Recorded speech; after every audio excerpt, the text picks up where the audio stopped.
Right, so this is just the status report from the Existing Languages Working Group, or ELWG for short. So I'm Petra from Neo4j, and I'm also the ELWG convener. So essentially just to set the scene a bit around background and objectives around this group. So we actually convened in September 2018 as a response to the inception of design and standardization work under the auspices of ISO-IEC on property graph querying. So essentially what was actually happening at that particular point in time was that there were many existing graph query languages out in use, both in industry and in academia, but there was actually no central catalog to essentially record, compare and contrast these languages. So this group essentially was convened as a way to actually resolve that. And essentially what we are doing is two things. First of all, we're actually identifying graph querying features. And this is drawn from both the existing implementations, the design process in WG3 and also academia. And then once we actually have an identification and a list of these features, we actually indicate the level of support for each of these features per language. And where there is actually support in the language for a feature, exemplar syntax is indicated. And what this has actually led to is the production of a very, very, very comprehensive spreadsheet. And there have been also some extra activities on the side. And one of these is actually complementary work on the identification and categorization of use cases as well, which has pretty much been very, very useful. And all of this, of course, is designed as being an input to GQL. So we actually have loads of members, both active and observing, and also past and present. And again, as you can see by the names and by the organizations, this is very nicely drawn from academia, the community, and of course, some industry. So we have Renzo and Angela from academia. We've got Frank, Aline, Victor, Roy, Jeff, myself, Oscar, and Ming-Chi from all the various database vendors. And we also have a few people from the community, so that's Boris and Harsh. And together what we've actually done as a group is essentially considered all of these languages. So this is actually in-use property graph query languages, as well as forthcoming design work, and also other languages that sit alongside the main property graph database language field.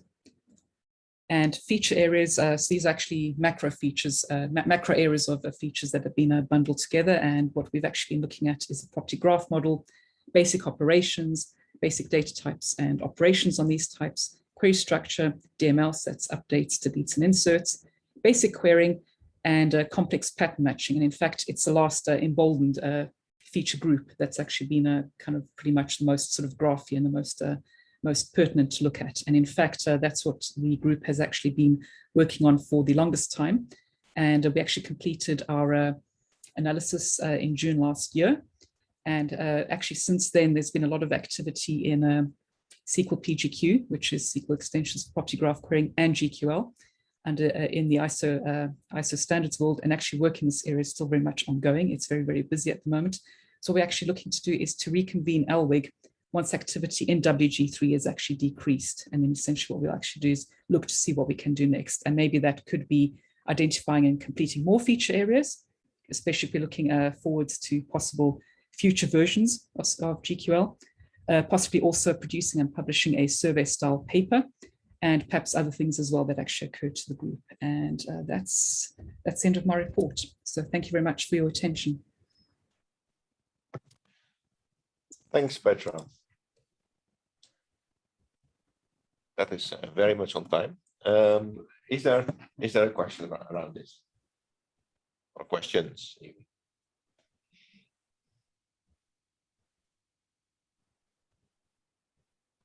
Maybe you can show the gallery. Yes. Hi, this is Joanna. Can I ask a question? Sure. Thank you, Petra. So can I ask what is the timeline? What are the next steps that you guys expect to take, or especially what's going to be visible for the public/community from the design work? So are you meaning about the spreadsheet that's been produced? The actual, no, not about the spreadsheet. About I was thinking in particular about the complex pattern matching part of the work. Are you talking about the analyses we undertook on complex pattern matching? No, I was maybe I misunderstood. I thought that you were also describing ongoing design work for extensions to the language. Yes, actually, what ELWG did was actually compare and contrast complex pattern matching features in all the languages that were basically on site. But this is actually going on in tandem with current work in under ISO, the IEC WG3, whereby actually we are currently actively designing. Yeah. Okay. GQ and PGQ. So what would be the next output that we should expect from that part of the work? So I believe there are actually a couple of presentations coming up very shortly, which will actually be talking about the GQ, Okay. standardization. Today. Yes, actually, I think the talk after my talk after mine. So yeah. Okay, thank you. Yeah, well, that's the GQL one, but of course, there is SQL PGQ. That is also, or that's even further along, and I'm not sure what the agenda of the ISO is for coming out with that, but that's essentially going to be, I mean, the way I understand it, to be included in the next version of the SQL standard. I mean, the main delta with the current SQL standard is SQL PGQ, if I understand this correctly. Maybe somebody can chime in. I will cover that quickly in my talk. Okay, cool. So then your questions will be answered. But first, well, we would like to thank Petra, of course, for this presentation.